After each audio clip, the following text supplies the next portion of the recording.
Ticket ತರದೆ 100 ರೂಪಾಯಿ fine ಕಟ್ಬಿಡ್ತಾಳೆ. ಕಾಲೇ ಮೇಲೆ ಬರಬೇಕು ಅಂತ.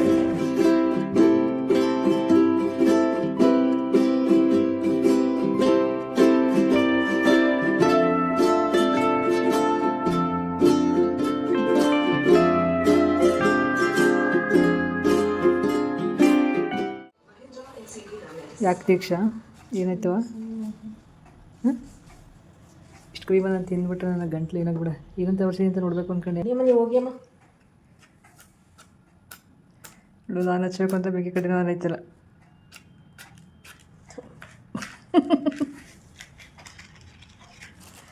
ನಿಮ್ಮ ತಂಗಿಗೋಸ್ಕರ ಮಾಡಿರ್ತೀನಿ ವೀಡಿಯೋನ.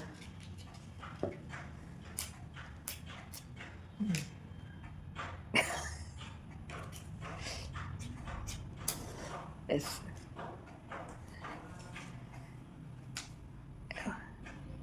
Happy birthday to you Diksha.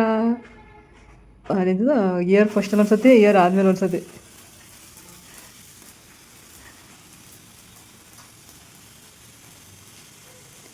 Wish ಮಾಡ್ಕೊಳೆ ದೀಕ್ಷಾ. ಡಿಪ್ರೆಷನ್ ಬರ್ತ್ಡೇ ನಂಗೆ ತಿನ್ಸಲ್ವಾ? ಆ್ಯಕ್ಚುಲಿ ಶನಿವಾರ ನಂದು ಬರ್ತ್ಡೇ ಇತ್ತು. ನನ್ನ ಮಗಳು ಕೇಕ್ ತೊಗೊಬಂದಿದ್ಲು. ಅದು ಎಷ್ಟು ಚೆನ್ನಾಗಿ ಬರ್ತಿದ್ಲು, ಹ್ಯಾಪಿ ಬರ್ತ್ಡೇ ಯೂಟ್ಯೂಬರ್ ಅಂತ. ನಾನು ಕೇಕು ಕಟ್ ಮಾಡಲಿಲ್ಲ, ಬರ್ತ್ಡೇನೂ ಆಚರಿಸ್ಕೊಳ್ಳಿಲ್ಲ. ಸೊ ಭಾನುವಾರ ಬೆಳಿಗ್ಗೆ ಎದ್ದು ಅವಳೇ ಕೇಕ್ ಕಟ್ ಮಾಡ್ಕೊಂಡು ತಿಂತಾಯಿದ್ಲು. ಇನ್ನು ಇದು ಬಂದು ನೆಕ್ಸ್ಟ್ ಡೇ ಸೋಮವಾರದ ಲಾಗ್ ಆಗಿರುತ್ತೆ. ಇವತ್ತು ಟೊಮೊಟೊ ಎಲ್ಲ ಸಿಕ್ಕಾಬಟ್ಟೆ ಇತ್ತು, ತಂದಿದ್ರು ಅಂದ್ಬಿಟ್ಟು ಟೊಮೊಟೊ ಬಾತ್ ಮಾಡಿದ್ದೆ. ಸೂಪರಾಗಿತ್ತು ಟೊಮೊಟೊ ಬಾತ್ ಅಂತೂ. ಇದ್ರ ಜೊತೆಗೆ ಮೊಸರು ಬಜ್ಜಿ ಮಾಡಿಕೊಂಡು ಮನೆ ಕೆಲಸ ಸ್ಟಾರ್ಟ್ ಮಾಡಿದ್ದೆ. ಇವತ್ತು ಬೇಗ ಕೆಲಸ ಮುಗಿಸೋಣ ಅಂತ. ಆದರೆ ಕೆಲಸ ಮಾತ್ರ ಆಗಿದ್ದು ಅರ್ಧಂಬರ್ಧ. ಫಸ್ಟ್ ತಿಂಡಿ ತಿಂದ್ಬಿಟ್ಟೆ, ಸಿಕ್ಕಾಬಟ್ಟೆ ಕೆಲಸ ಇತ್ತು. ನೆಕ್ಸ್ಟ್ ಡೇ ಅಮಾವಾಸ್ಯೆ ಇದ್ದಿದ್ದರಿಂದ ಮನೆಯೆಲ್ಲ ಕ್ಲೀನ್ ಮಾಡ್ಕೊಳ್ಳೋಣ, ಬೆಡ್ ಸ್ಪ್ರೆಡ್ ಎಲ್ಲ ಚೇಂಜ್ ಮಾಡೋಣ ಅಂದ್ಬಿಟ್ಟು ಎಲ್ಲ ಕ್ಲೀನ್ ಮಾಡ್ಕೋತಾ ಇದ್ನಾ. ಅಷ್ಟರಲ್ಲಿ ನಮ್ಮ ಮನೆಯವರು ಫೋನ್ ಮಾಡಿ ಮೈಸೂರಿಗೆ ಹೋಗಬೇಕು, ಇನ್ನು 1 ಅವರ್ಗೆ ಬರ್ತೀನಿ, ಕೆಲಸ ಮುಗಿಸಿ ರೆಡಿ ಆಗಿರಬೇಕು ಅಂತ ಅಂದರು. ಸರಿ ವಾಷಿಂಗ್ ಮಿಷಿನ್ ಬಟ್ಟೆ ಹಾಕಿ ಎಷ್ಟಾಗುತ್ತೆ ಅಷ್ಟು ಕೆಲಸ ಮುಗಿಸ್ಕೊಳ್ಳೋಣ ಅಂದ್ಬಿಟ್ಟು ಕೆಲಸಗಳನ್ನ ಮಾಡ್ಕೋತಾ ಇದ್ದೆ. ಇನ್ನು ಮ್ಯಾಟ್ಗಳು ಕೂಡ ಚೇಂಜ್ ಮಾಡಬೇಕಿತ್ತು. ವಾಷಿಂಗ್ ಮಿಷಿನ್ ರನ್ ಆಗ್ತಾ ಇತ್ತು. ಇನ್ನು ನಾನು ನನ್ನ ಕೆಲಸನ ಮುಂದುವರಿಸ್ತಾ ಇದ್ದೆ. ಎಲ್ಲ ಧೂಳೆಲ್ಲ ತೆಗೆದುಬಿಡೋಣ, ಸೋಮವಾರನೇ ತೆಗೆದುಬಿಟ್ರೆ ಮನೆಯೆಲ್ಲ ಕ್ಲೀನ್ ಮಾಡಿಕೊಂಡ್ರೆ ಚೆನ್ನಾಗಿರುತ್ತೆ. ಸಂಜೆ ಗಂಟೆ ಮಾಡಬೇಕು ಅಂದ್ಕೊಂಡೆ, ಬಟ್ ಆಗಲಿಲ್ಲ. ಧೂಳೆಲ್ಲ ತೆಗೆದು ಮನೆ ಸಿಂಪಲಾಗಿ ಕಸ ಗುಡಿಸ್ಕೊಂಡು ದೇವ್ರ ಪೂಜೆ ಮುಗಿಸ್ದೆ. ಫಸ್ಟು ದೇವ್ರ ಪೂಜೆ ಮುಗಿಸ್ಬಿಡೋಣ, ಬಂದು ಮನೆ ಕ್ಲೀನ್ ಮಾಡ್ಕೊಂಡ್ರೆ ಆಯಿತು ಅಂದ್ಬಿಟ್ಟು ಅಡುಗೆ ಮನೆ ಒಂದು ನೋಡಿ ನೀಟಾಗಿ ಕ್ಲೀನ್ ಮಾಡಿಕೊಂಡೆ. ಇನ್ನು ಬಾತ್ ಮಾಡಿದ್ನಲ್ಲ ಎಲ್ಲ ಬಿಸಿ ಮಾಡಿಕೊಂಡು ನನ್ನ ಮಗಳಿಗೂ ಒಂಚೂರು ಪ್ಯಾಕ್ ಮಾಡ್ಕೊಳ್ಳೋಣ ಅಂತ ಮಾಡಿಕೊಂಡೆ. ಇನ್ನು ವಾಷಿಂಗ್ ಮಿಷಿನ್ ಅಂತೂ ಮುಗಿಲೇ ಇಲ್ಲ. ಬಂದು ಸಂಜೆ ಹಾಕ್ಕೊಂಡ್ರಾಯ್ತು ಅಂತ ಡ್ರೈಗೆ ಹಾಕ್ಬಿಟ್ಟು ಹೊರಟಿದ್ದಾಯಿತು. ಇವತ್ತು ಮೈಸೂರಿಗೆ ಹೋಗ್ತಾಯಿದ್ದೋ. ಏನಕ್ಕೆ ಅಂದರೆ ನಮ್ಮ ದೊಡ್ಡವಳು ದೀಕ್ಷನಿಗೆ ಫೀಸ್ ಕಟ್ಟಬೇಕಾಗಿತ್ತು. ಸೆಕೆಂಡ್ ಇಯರ್ದು ಫೀಸ್ ಕಟ್ಟಬೇಕು, ಲಾಸ್ಟ್ ಡೇಟು, ಇಲ್ಲಾಂದರೆ ಮತ್ತೆ ಫೈನ್ ಕಟ್ಟಬೇಕಾಗುತ್ತೆ ಅಂದ್ಬಿಟ್ಟು ನಾನು ನಮ್ಮ ಮನೆಯವರು ಹೋಗ್ತಿದ್ವಿ. ಎಷ್ಟು ಹರಿಬರಿಲಿ ರೆಡಿ ಆಗಿದ್ದೀನಿ ಅಂದರೆ ಒಂದು ವಾಚ್ ಕಟ್ಕೊಳ್ಳೋಕ್ಕೂ ಟೈಮ್ ಇಲ್ಲ. 11:30 ಆಗಿತ್ತು. 11 ಗಂಟೆಗೆ ಹೊರಡೋಣ ಅಂದಿದ್ರು, 11:30 ಆಗೇ ಬಿಟ್ಟಿತ್ತು. ಹೊರಡೋ ಐಡಿಯಾ ನಂಗೆ ಇರಲಿಲ್ಲ. ಬಟ್ ನಮ್ಮ ಮನೆಯವ್ರಿಗೂ ಹುಷಾರಿರಲಿಲ್ಲ, ಅವರು ಟ್ಯಾಬ್ಲೆಟ್ ತೊಗೊಂಡಿದ್ರು. ಸಿಕ್ಕಾಬಿಟ್ಟೆ ಸುಸ್ತು ಪಡ್ತಿದ್ರು. ಜೊತೆಲಿರೋಣ ಅಪ್ಪ ಹೋಗಲೇಬೇಕು, ನಾವು ಒಬ್ಬರನ್ನೇ ಕಳ್ಸೋಕ್ಕಾಗಲ್ಲ ಅಂದ್ಬಿಟ್ಟು ಹೊರಟಿದ್ದಾಯಿತು.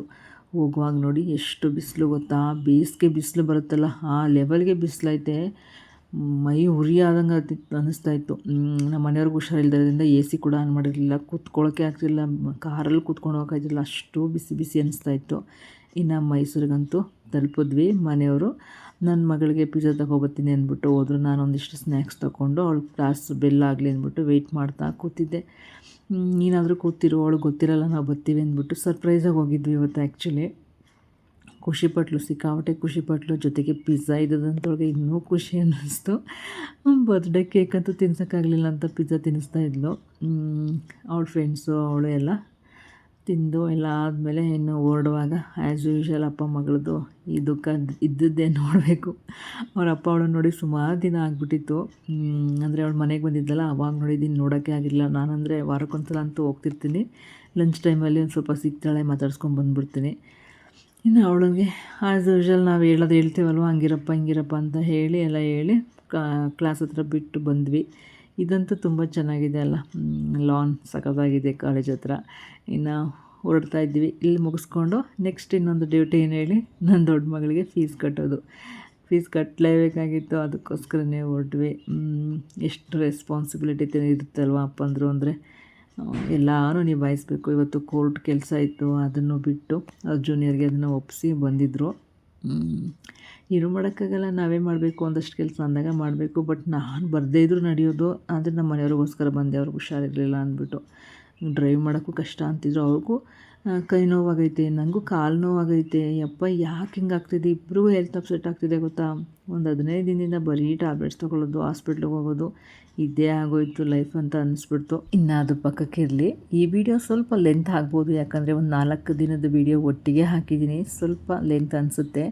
ಆದರೆ ವಿಡಿಯೋ ಇಷ್ಟ ಆದರೆ ಒಂದು ಸಬ್ಸ್ಕ್ರೈಬ್ ಇರಲಿ, ಹಾಗೆ ಲೈಕ್, ಶೇರ್, ಕಮೆಂಟ್ ಇರಲಿ. ಓಕೆನಾ. ಇನ್ನು ಇಲ್ಲಿ ಬರುವಾಗ ಸೆಕ್ಯೂರಿಟಿ ಅಂತೂ ಸಿಕ್ಕಾಪಟ್ಟೆ ಕ್ರಾಸ್ ಚೆಕ್ ಮಾಡ್ತಿದ್ರು. ಯಾಕೆ ಏನು ಅಂತ ಕೇಳ್ತಾನೆ ಇದ್ದರು. ಫೀಸ್ ಕಟ್ಟಬೇಕು ಅದಕ್ಕೆ ಅಂದ್ಕೊಂಡು ಬಂದ್ವಿ. ನಮ್ಮ ಮನೆಯವ್ರು ನನ್ನ ಇಳಿಸಿ ಅವ್ರ ಗಾಡಿ ಪಾರ್ಕ್ ಮಾಡೋಕ್ಕೆ ಅಂತ ಹೋದರು. ನಾನು ಕೂಡ ದೀಕ್ಷಂಗೆ ಫೋನ್ ಮಾಡಿ ವೆಯ್ಟ್ ಮಾಡ್ತಾಯಿದ್ದೆ. ಅಲ್ಲೇ ಅನಿಸಿದ್ದು, ಅಲ್ಲಿ ತುಂಬ ಜನ ಪೇರೆಂಟ್ಸು ಬಂದಿದ್ದರು, ಏನಕ್ಕೆ ಮಕ್ಕಳನ್ನ ಸೇರಿಸ್ಲಿಕ್ಕೆ ಅಂತ ಕೇಳ್ಕೊಂಡು ಬಂದಿದ್ದರು. ಲಾಸ್ಟ್ ಇಯರ್ ನಾವು ಇದೇ ಸಿಚುವೇಷನ್ಲಿದ್ವಿ ಅಲ್ವಾ. ಅದೆಷ್ಟು ಬೇಗ ಒಂದು ವರ್ಷ ಮುಗ್ದೇ ಹೋಯ್ತು. ಇವಾಗ ಸೆಕೆಂಡ್ ಇಯರ್ಗೆ ಫೀಸ್ ಕಟ್ಟೋಕ್ಕೆ ಬಂದು ಅಂತ ಯೋಚನೆ ಮಾಡ್ತಾಯಿದ್ದೆ. ನನ್ನ ಮಗಳನ್ನ ಮಾತಾಡಿಸ್ತಾ ಇದ್ದೆ, ಹೆಂಗಿತ್ತು ಎಕ್ಸಾಮೆಲ್ಲ, ಹೆಂಗೆ ಮಾಡಿದೆ ಅಂತ. ಕೇಳೋಣ ಬನ್ನಿ. ಹೇಳುವ ಆ ಟಿಕೆಟ್ ಸರ್ದೆ 100 ರೂಪಾಯಿ ಫೈನ್ ಕಟ್ಬಿಟ್ಟು ಬಂದಳೆ. ತಲೆ ಮೇಲೆ ಬಿಡಬೇಕು ಅಂತ ದಿನ ಕೇಳ್ತೀನಿ, ಇವತ್ತು ಕೇಳಿಲ್ಲ ನಾನು ಹೇಳಿದೆ ನಿಮಗೆ ನೆನಪಿಸಿ ಇನ್ನೊಂದು ಬುಕ್ಕಲ್ಲಿ ಇಟ್ಟಿರ್ತೀನಿ, ನೀವು ನೆನಪಿಸಿದ್ರಾ? ಇದು ಸ್ಟೂಡೆಂಟ್, ಇವಳು ಸ್ಟೂಡೆಂಟ್ ಕತೆ ಇದು. ಹಾಂ ಹೇಳ್ತೀನಿ ಸರ್ಗೆ. ಕೇಳಿಸ್ಕೊಂಡ್ರಲ್ಲ, ಆಲ್ ಟಿಕೆಟ್ ತರದೆ ಫೈನ್ ಕಟ್ಟವಳೆ. ಇನ್ನು ನಮಗಂತೂ ಹೊಟ್ಟೆ ಶೂ ಆಗ್ತಿತ್ತು. ನಾವು ತೊಗೊಂಡೋಗಿ ತಿಂದು ನನ್ನ ಮಗಳು ಅವ್ಳ ಫ್ರೆಂಡ್ಸು ತಿಂದಿದ್ರು. ಅದಕ್ಕೆ ನಮ್ಮ ಮನೆಯವರು ಟ್ಯಾಬ್ಲೆಟ್ ತೊಗೊಂಡಿದ್ರಲ್ಲ, ಊಟ ತಿಂದುಬಿಡೋಣ, ಹೊಟ್ಟೆ ಶೀತೈತೆ ಅಂದ್ಬಿಟ್ಟು ಇಬ್ಬರೂ ನಮ್ಮ ದೀಕ್ಷನ್ ಕಾಲೇಜ್ ಕ್ಯಾಂಟೀನಲ್ಲೇ ಊಟ ತಿಂದು ಮುಗಿಸಿದ್ವಿ. ಅದ್ರ ಜೊತೆಗೆ ಕಾಫಿ ಟೀ ಚೆನ್ನಾಗಿರುತ್ತೆ ಕಣಮ್ಮ, ಕುಡೀರಿ ಅಂತ ಅಂದ್ಲು. ಸೊ ಟೇಸ್ಟ್ ಮಾಡ್ತಾಯಿದ್ದೀವಿ ಕಾಫಿ ಟೀದು.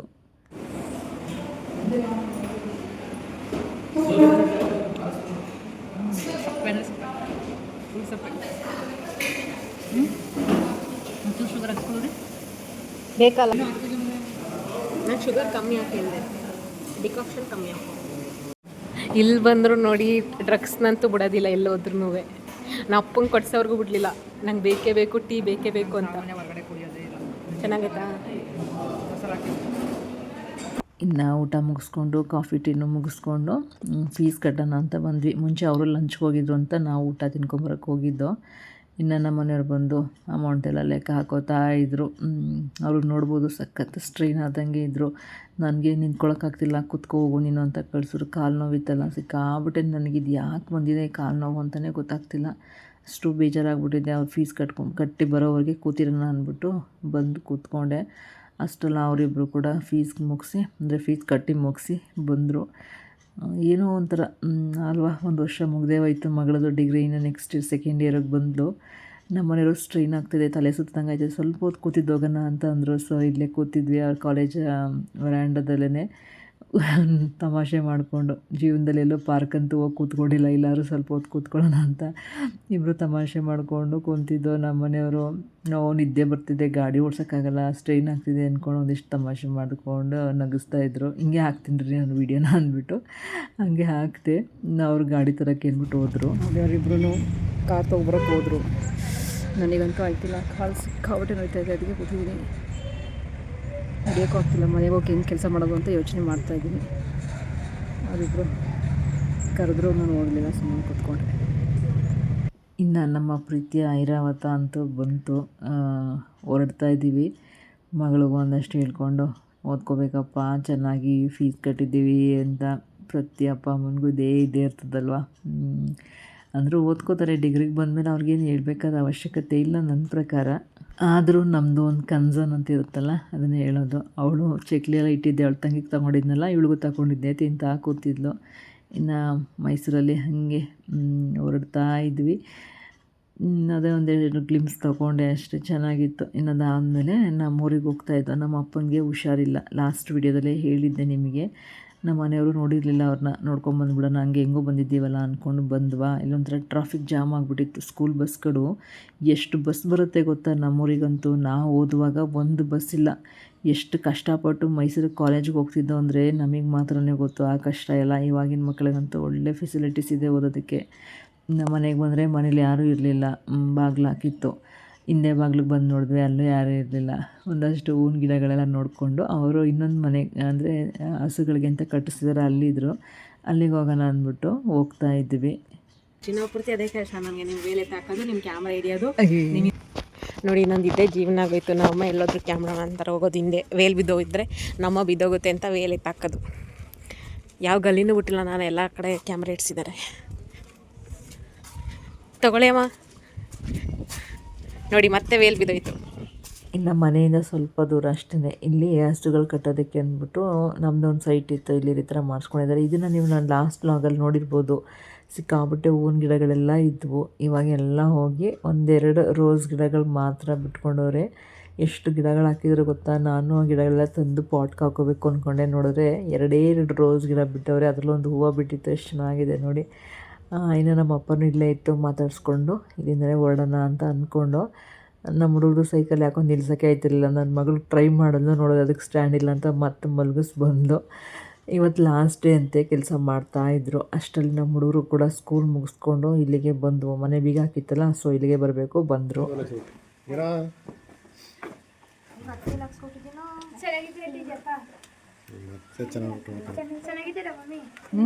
ಇನ್ನು ನನ್ನ ಮಕ್ಳಿಗಂತೂ ಅವ್ರ ಅಕ್ಕನ ನೋಡಿ ಖುಷಿಯಾಗೋಯ್ತು. ಯಾಕಂದರೆ ಅವಳನ್ನು ಮೀಟ್ ಮಾಡಿದ್ದೇ ಕಮ್ಮಿ, ಅವರೊಬ್ರಿಗೊಬ್ರು ಮೀಟ್ ಆಗೋದೇ ಸ್ವಲ್ಪ ಕಮ್ಮಿ. ಸೊ ಖುಷಿಯಿಂದ ಮಾತಾಡ್ತಾಯಿದ್ರು. ಅದ್ರ ಜೊತೆಗೆ ಇಲ್ಲಿ ಒಂದು ಕಪ್ಪೆ ಇತ್ತು ಆಯಿತಾ, ಆ ಕಪ್ಪೆನ ನಾನು ಕ್ಯಾಪ್ಚರ್ ಮಾಡ್ತಾಯಿದ್ದೀನಿ ನೋಡಿ. ಸುಮ್ಮನೆ ವೀಡಿಯೋ ಮಾಡ್ಕೋತಾ ಇದ್ದೆ. ಇವೆಲ್ಲ ಸಿಗ್ತವೆ ಗೊತ್ತಾ, ಊರ ಕಡೆಗೆ ಹೋಗ್ಬಿಟ್ರೆ. ನನಗೆ ನೋಡಿಕೊಂಡು ಇನ್ನು ಬರ್ತಾ ಅಲ್ಲಿ ನಮ್ಮಮ್ಮ ಮತ್ತು ನಮ್ಮ ಚಿಕ್ಕಮ್ಮ ಇಬ್ಬರೂ ಹಸು ಹಿಡ್ಕೊಂಬರ್ತಿದ್ರು. ನಾನು ಫಸ್ಟ್ ನೋಡೇ ಇರಲಿಲ್ಲ. ಆಮೇಲೆ ಅವ್ರು ಹೋಗ್ತಿರಲಿಲ್ಲ, ಅಯ್ಯೋ ಒಂದು ರೀಲ್ಸ್ ಮಾಡ್ಕೋತಿದ್ನಲ್ಲ ಅಂದ್ಕೊಂಡು ಅವರಿಬ್ಬರೂ ಒಂಚೂರು ವೀಡಿಯೋ ಮಾಡಿಕೊಂಡೆ ರೇಗಿಸ್ಕೊಂಡು. ಇನ್ನು ಮನೆಗೆ ಬಂದು ಮಕ್ಕಳೆಲ್ಲ ಒಂದಷ್ಟು ಮಾತಾಡಿಕೊಂಡು ತಿಂಡಿ ತಗೊಬಂದಿದ್ದು, ಅದನ್ನು ತಿಂದ್ಕೊಂಡು ಜೊತೆಗೆ ಒಂದಷ್ಟು ಟೈಮ್ ಕಾಯ್ತಾಯಿದ್ದು. ಏನಕ್ಕೆ ಅಂದರೆ ಹಾಲು ಕರ್ಕೊಬರೋಕ್ಕೆ ಅಂತ ಹೋಗಿತ್ತು ನಮ್ಮಮ್ಮ. ಅವ್ರು ಬರೋಷ್ಟೊತ್ತಿಗೆ ನಮ್ಮ ಹುಡುಗರು ಒಂದಿಷ್ಟು ಆಟ ಆಡಿಕೊಂಡ್ರು. ಒಂದಿಷ್ಟು ಟೈಮ್ ಪಾಸ್ ಅಷ್ಟೇ ಮಕ್ಕಳಿಗೆ, ಮುಗಿಸ್ಕೊಂಡ್ರು. ಆಮೇಲೆ ನಮ್ಮಮ್ಮ ಹಾಲೆಲ್ಲ ತಂದುಕೊಡ್ತು, ಇನ್ನು ಹೊರಟ್ವಿ. ಇಷ್ಟರಲ್ಲಂತೂ ನನಗೆ ತಲೆನೋವು ಯಾವ ಲೆವೆಲ್ಗೆ ಹೋಗಿತ್ತು ಅಂದರೆ, ಅಲ್ಲೇ ಒಂದು ಡೋಲೋ 650 ಇಸ್ಕೊಂಡು ನುಂಗ್ಬಿಟ್ಟಿದ್ದೆ. ಮನೆಗೆ ಹೋದ ತಕ್ಷಣ ಸ್ವಲ್ಪ ಹೊತ್ತು ಮಲಗಿಬಿಡ್ತೀನಿ ಅಂದ್ಬಿಟ್ಟು. ಇನ್ನು ಮನೆಗೆ ಬಂದು ಮಾಡಿದ್ದು ಒಂದೇ ಕೆಲಸ ಏನಂದರೆ ಮಲ್ಕೊಂಡಿದ್ದು. ಒಂದು 2 hours ಮಲಗಿಬಿಟ್ಟೆ. ಆಮೇಲೆ ಎದ್ದು ದೇವ್ರ ಮನೆ ಎಲ್ಲ ರೆಡಿ ಮಾಡಿಕೊಂಡೆ. ಇನ್ನು ನೆಕ್ಸ್ಟ್ ಡೇ ನನಗೆ ಆಗೋದಿಲ್ಲ ಅಂದ್ಬಿಟ್ಟು ಹಿಂದಿನ ದಿನವೇ ನೀಟಾಗಿ ದೇವ್ರ ಮನೆ ಕೆಲಸ ಎಲ್ಲ ಮುಗಿಸ್ಕೊಂಡ್ಬಿಟ್ರೆ ಇದು ಬೆಸ್ಟ್ ಕೆಲಸ ಅಂದ್ಕೊಂಡು ಮಾಡಿಕೊಂಡೆ. ಅಷ್ಟೊತ್ತಿಗೆ ನನ್ನ ಮಗಳು ಏನಾದರೂ ನೆಂಚ್ಕೊಳಕ್ಕೆ ಮಾಡ್ತೀನಿ ಅಂದ್ಬಿಟ್ಟು ಗೋಬಿ ಇತ್ತು. ಸೊ ಬೆಳಗ್ಗೆ ನೋಡಿರಲ್ಲ ಗೋಬಿ ಇತ್ತು, ಅದ್ರದ್ದು ಫ್ರೈ ಮಾಡ್ತಾಯಿದ್ದಾಳೆ. ಬನ್ನಿ ನೋಡುವ. ಹಿಂಗೆ ತಿನ್ಕೊಂಡು ಅಂತ ನೋಡ್ತಾ ಇರೋದು ಮಾಡೋದು ಫುಡ್ ಪ್ರಿಪ್ರೇಷನ್. ನಮ್ಮದು ಮುದ್ದೆ ಪ್ರಿಪ್ರೇಷನ್ ಆ್ಯಂಡ್ ಪಾತ್ರೆ ತೊಳೆಯೋದು. ಮುದ್ದೆ ಬೆಂದಿರಾ? ಇನ್ನು ಇದು ನೆಕ್ಸ್ಟ್ ಡೇ ಅಂದರೆ ಅಮಾವಾಸ್ಯೆ ದಿನದ ವಿಡಿಯೋ. ಅವತ್ತು ಆದಷ್ಟು ಎಲ್ಲ ಕೆಲಸ ಮುಗಿಸೇ ದೇವ್ರ ಪೂಜೆ ಮಾಡಿದೆ. ಯಾಕಂದರೆ ನನಗೆ ಹಿಂದಿನ ದಿನ ಇನ್ನೇನು ಕೆಲಸ ಮಾಡೋಕ್ಕೆ ಆಗಲಿಲ್ಲ. ಬೆಡ್ ಸ್ಪ್ರೆಡೆಲ್ಲ ತೆಗ್ದಿದ್ದಲ್ಲ, ಅದನ್ನು ಹಾಕೋಕ್ಕಾಗಲಿಲ್ಲ. ಬೆಳಿಗ್ಗೆ ಎದ್ದು ಎಲ್ಲ ಕೆಲಸ ಮುಗಿಸಿ ದೇವ್ರ ಪೂಜೆ ಮಾಡೋಷ್ಟೊತ್ತಿಗೆ ಸಾಮಾನ್ಯ ಮಧ್ಯಾಹ್ನವೇ ಆಯಿತು. ಪರವಾಗಿಲ್ಲ, ನನಗೆ ಎಲ್ಲ ಕೆಲಸ ನೀಟಾಗಿ ಆದರೆ ಸರಿ ಅನ್ನೋದೊಂದು ಬಾಕಿ ಇತ್ತು. ಇನ್ನು ಪೂಜೆ ಅಂತೂ ಈ ರೀತಿ ಚೆನ್ನಾಗಾಯಿತು. ಇವತ್ತು ವಾಷಿಂಗ್ ಮಿಷಿನ್ ಬಟ್ಟೆ ಹಾಕಿದ್ದೆ, ಮತ್ತು ಬಟ್ಟೆಗಳು ವಾಶ್ ಮಾಡಿದ್ದೆ, ಮ್ಯಾಟ್ಗಳೆಲ್ಲ ತೊಳೆದಾಕ್ದೆ. ಎಲ್ಲ ಕೆಲಸ ಮುಗಿಸಿ ಇವಾಗ ದೇವಸ್ಥಾನಕ್ಕೆ ಹೋಗೋಕ್ಕೆ ರೆಡಿ ಆಯ್ತಿದ್ದು. ನಮ್ಮ ಮನೆಯವ್ರು ಎಳ್ನೀರು ಕೂಡ ತಂದುಕೊಟ್ಟಿದ್ರು, ಪಾಪ ಸುಸ್ತಾಯ್ತಾರೆ ಅಂದ್ಕೊಂಡು. ಇನ್ನು ನಮ್ಮ ಊರ ದೇವತೆ ಆದಿಶಕ್ತಿ ತೋಪಮ್ಮ ದೇವಸ್ಥಾನಕ್ಕೆ ಬಂದು ಪೂಜೆ ಮಾಡಿಸ್ಬೇಕಿತ್ತು. ಈ ನಾನು ಕೆ ಆರ್ ನಗರಕ್ಕೆ ಬಂದಾಗಲಿಂದ ದೇವಸ್ಥಾನಕ್ಕೆ ಹೋಗಿ ಪೂಜೆ ಮಾಡಿಸಿಲ್ಲ ಗೊತ್ತಾ. ಒಂದು ಅಮಾವಾಸ್ಯೆ ಹುಣ್ಣಿಮೆ ಏನಕ್ಕೂ ಹೋಗಿಲ್ಲ. ಇಲ್ಲಂತೂ ಅಮಾವಾಸ್ಯೆ ಹುಣ್ಣಿಮೆಯಲ್ಲಿ ತುಂಬ ಚೆನ್ನಾಗಿ ಪೂಜೆ ಆಯ್ತದೆ, ಶುಕ್ರವಾರ ಮಂಗಳವಾರ ಎಲ್ಲ. ಇನ್ನೇನಿದ್ರು ಈಗ ಆಷಾಢದಲ್ಲಂತೂ ಬರೀ ಪೂಜೆಗಳೇ. ಯಾವ ದೇವಸ್ಥಾನದಲ್ಲೂ ಖುಷಿ, ನೋಡಲಿಕ್ಕೆ ದೇವಸ್ಥಾನಗಳು ನೋಡೋದೇ ಖುಷಿ. ಯಾಕಂದರೆ ಪೂಜೆ ಅಷ್ಟು ಚೆನ್ನಾಗಾಯ್ತದೆ. ನೋಡೋಣ, ಆದರೆ ಇನ್ನು ಪ್ರತಿ ಶುಕ್ರವಾರ ಪೂಜೆ ವೀಡಿಯೋಸು ಬರುತ್ತೆ. ಇನ್ನು ಮೈಸೂರಲ್ಲಂತೂ ಸಕ್ಕತ್ತಾಗಿರುತ್ತೆ. ಈ ಆಷಾಢ ಅಂತೂ ಒಂಥರ ಮೈಸೂರು ಕಳೆಗಟ್ಟದಂಗೆ ಇರುತ್ತೆ. ಎಲ್ಲೆಲ್ಲೂ ತಾಯಿ ಚಾಮುಂಡೇಶ್ವರಿ ಫೋಟೋ ಇರುತ್ತೆ. ನಮಗಂತೂ ಹೋದ ವರ್ಷ ಹಬ್ಬ ಅನಿಸೋದು ಮೈಸೂರಲ್ಲಿದ್ದಾಗ. ಫಸ್ಟ್ ಇಯರ್ ಹೋದಾಗ ನಮ್ಗೆ ಅಷ್ಟು ಗೊತ್ತಾಗ್ತಿರ್ಲಿಲ್ಲ, ಬಟ್ ಲಾಸ್ಟ್ ಇಯರ್ ಅಂತೂ ತುಂಬ ಖುಷಿ ಅನಿಸ್ತಿತ್ತು. ಆಷಾಢ ಶುಕ್ರವಾರ ಬಂದ್ರೇ ನೀವು ನೋಡಬೇಕಲ್ಲಿ ಎಷ್ಟು ಕಳೆಗಟ್ಟಂಗೆ ಇರ್ತದೆ ಗೊತ್ತಾ ಮೈಸೂರು. ಅದೆಲ್ಲ ನೆನಪು ಬರ್ತಾಯಿದೆ. ನಮ್ಮ ಕೆ ಆರ್ ನಗರದಲ್ಲೂ ಅಷ್ಟೇ, ಕೆ ಆರ್ ನಗರ ಅಂತಲ್ಲ, ಎಲ್ಲ ಕಡೆಯೂ ಅಷ್ಟೇ. ಎಲ್ಲೇ ಆದಿಶಕ್ತಿ ದೇವರು ಇರುತ್ತೆ ಅಲ್ಲೆಲ್ಲ ಪೂಜೆ. ಬೇರೆ ದೇವಸ್ಥಾನಗಳಲ್ಲೂ ಪೂಜೆ ಅಷ್ಟೇ ಚೆನ್ನಾಗಿರುತ್ತೆ. ಇನ್ನು ನಾನಂತೂ ಊಟನೂ ತಿಂದಿರಲಿಲ್ಲ, ತಿಂಡಿನೂ ತಿಂದೆ. ಇವತ್ತು ಉಪವಾಸ ಇದ್ದೇ ಪೂಜೆ ಮಾಡಬೇಕು ಅಂದ್ಕೊಂಡು ಡಿಸೈಡ್ ಆಗಿತ್ತು. ಸೊ ಅಲ್ಲಿ ನಮ್ಮ ಚುರುಮುರಿಯವರಿದ್ದರು, ಒಂದು ಚುರುಮುರಿ ಕಟ್ಟಿಸ್ಕೊಂಡು ನನ್ನ ಮಗಳು ಮದ್ದರೊಡೆ ತಗೊಂಡು ಮನೆಗೆ ಬಂದು ಹಸ್ಕೊಂಡಿದ್ದು ತಿಂದಿದ್ದೇನು ಹೇಳಿ ಚುರುಮುರಿ ತಿಂದ ಮೇಲೆ ಹೆಲ್ತ್ ಮತ್ತೆ ಅಪ್ಸೆಟ್ ಆಯಿತು. ಆ್ಯಕ್ಚುಲಿ ಹಾಸ್ಪಿಟ್ಲಿಗೂ ಅಪಾಯಿಂಟ್ಮೆಂಟ್ ತೊಗೊಂಡಿದ್ವಿ 6:30ಗೆ. ಅಷ್ಟರಲ್ಲಿ ಅಡುಗೆ ಮಾಡಿಬಿಡೋಣ ಅಂತ ಇನ್ನು ಸಂಜೆ ಚಿಕನ್ ತಂದು ಕೊಟ್ಟಿದ್ರು. ಸೊ ಚಿಕನಲ್ಲಿ ಸೋಂಬೇರಿ ಚಿಕನ್ ಅಂತ ಒಂದು ಟ್ರೈ ಮಾಡಿದೆ. ಅದರ ರೆಸಿಪಿ ಬೇಕಿದ್ದರೆ ನನ್ನ ವೀಡಿಯೋದಲ್ಲಿದೆ, ಚೆಕ್ ಮಾಡಿ. ಜೊತೆಗೆ ಚಿಕನ್ ಸಾಂಬಾರು ಮಾಡಿ ಮುದ್ದೆಗೆಲ್ಲ ರೆಡಿ ಮಾಡಿ ಹಾಸ್ಪಿಟ್ಲಿಗೆ ಹೋಗಿದ್ದು ಬಂದಿದ್ದಾಯಿತು. ಅಲ್ಲಿ ವೀಡಿಯೋ ಮಾಡ್ಕೊಳ್ಳಿಲ್ಲ. ಹೆಲ್ತ್ ಅಪ್ಸೆಟ್ ಆಗಿದೆ ಅಂತೇಳಿ ಸಾಕಷ್ಟು ಟ್ರೀಟ್ಮೆಂಟು ಕೊಟ್ಟರು ನನಗೆ. ಟ್ಯಾಬ್ಲೆಟ್ ಎಲ್ಲ ತೊಗೊಂಡು ಬಂದಿದ್ದೀವಿ. ನಮ್ಮ ಡಾಕ್ಟ್ರ್ ಸ್ಪೆಷಲ್ ಏನಂದರೆ ಯಾವಾಗ ಯಾವ ಟ್ಯಾಬ್ಲೆಟ್ ತೊಗೋಬೇಕು ಅಂತ ಎಷ್ಟು ನೀಟಾಗಿ ಬರೆದಿರ್ತಾರೆ ನೋಡಿ. ಗೊತ್ತಿಲ್ಲದಿರೋರ್ಗೂ ನೀಟಾಗಿ ಅರ್ಥ ಆಗುತ್ತೆ. ಇದೊಂದು ಖುಷಿ ಡಾಕ್ಟ್ರ್ ಹತ್ರ ಹೋದರೆ. ಡಾಕ್ಟರ್ ಉಲ್ಲಾಸ್ ಅಂತ ಹೇಳಿಬಿಟ್ಟು KR ನಗರದವರೇನೆ. ಇನ್ನು ರಾತ್ರಿ 8:45 ಊಟ ಎಲ್ಲ ತಿಂದು ಮಲಗಿದ್ದಾಯಿತು. ನಿನ್ನೆ ಆ್ಯಕ್ಚುಲಿ ರೆಡಿ ಮಾಡಿದ್ದು, ನಿನ್ನೆ ವಿಡಿಯೋ ಮಾಡೋಕ್ಕೆ ಟೈಮ್ ಆಗಲಿಲ್ಲ. ಹಿಂಗಾಗಿತ್ತು. ಚೆನ್ನಾಗಿ ಕಾಣಿಸ್ತಿತ್ತು ಮನೆ, ಬಟ್ ನಿನ್ನೆ ನನಗೆ ವಿಡಿಯೋ ಮಾಡೋಕ್ಕಾಗಲಿಲ್ಲ. ಇವತ್ತಿನ ನನ್ನ ಪಾಟ್ ಡಿಸೈನ್ ನೋಡಿ, ರೋಸ್ ಇಟ್ಟು ಸುತ್ತ ಇದ್ರದ್ದು ದಾಸವಾಳದ ದಳಗಳಿಟ್ಟಿದ್ದೀನಿ, ಅಂದರೆ ಪೆಟಲ್ಸ್ಗಳಿಂದ ಡೆಕೋರೇಷನ್ ಮಾಡಿದ್ದೀನಿ. ಮಧ್ಯೆ ಅದರದ್ದು ಮೇಲೆ ಸೀಡ್ಸ್ ಥರ ಇರ್ತದಲ್ಲ ಅದನ್ನು ಹಾಕಿದ್ದೀನಿ ಚೆನ್ನಾಗಿ ಕಾಣಿಸ್ಲಿ ಅಂತ. ಇದು ಇವತ್ತಿನ ಡೆಕೋರೇಷನ್. ನಂಗೆ ಭಾಳ ಇಷ್ಟ ಈ ಥರ ಪಾಟಿಗೆ ರೆಡಿ ಮಾಡೋದು. ಆದರೆ ಬೇರೆ ಡಿಫ್ರೆಂಟಾಗಿ ಹೂವು ಸಿಗೋದ್ರಲ್ಲೇ ಈ ರೀತಿ ಮಾಡಿದ್ದೀನಿ. ಚೆನ್ನಾಯ್ತಲ್ಲ, ಟೈಮ್ ಸೇವಿಂಗ್. ಹಾಕ್ಬಿಟ್ಟು ಹೋಗಿದ್ದೆ ಹಿಂಗೆ ಕುಣಿದು ಕಾಯಿ ಚಚ್ಕೊಡ್ಬೇಕಿತ್ತು. ನೋಡಿ ಎಷ್ಟು ಎಣ್ಣೆ ಐತೆ ಇದರಲ್ಲಿ. ಚೆನ್ನಾಗಿತ್ತು. ಇನ್ನು ಇವತ್ತು ಕೂಡ ನನ್ನ ಮಗಳಿಗೆ ಎಕ್ಸಾಮ್ ಐತೆ. ಸೊ ಅವಳನ್ನು ಎಕ್ಸಾಮ್ಗೆ ಕಳಿಸ್ಲಿಕ್ಕೆ ಅಂತ ಬಸ್ ಹತ್ತಿಸ್ಬೇಕಿತ್ತು. ಇಲ್ಲಿಂದ ಕಾಲೇಜ್ ಬಸ್ ಇರೋದ್ರಿಂದ ಇಬ್ಬರು ನಡ್ಕೊಂಡೇ ಹೋದ್ವಿ. ವಾಕಬಲ್ ಹೋಗಿ ಬಸ್ಗೆ ವೆಯ್ಟ್ ಮಾಡ್ತಾಯಿದ್ದೋ. ಅಷ್ಟರಲ್ಲಂತೂ ಬಸ್ ಬಂತು. ವಾಕ್ ಮಾಡಿ ಅಂತ ಡಾಕ್ಟ್ರ್ ಹೇಳಿದ್ದಾರೆ. ಸೊ ಅದಕ್ಕೋಸ್ಕರ ವಾಕ್ ಮಾಡಿಕೊಂಡೇ ಬಂದಿದ್ದೀನಿ.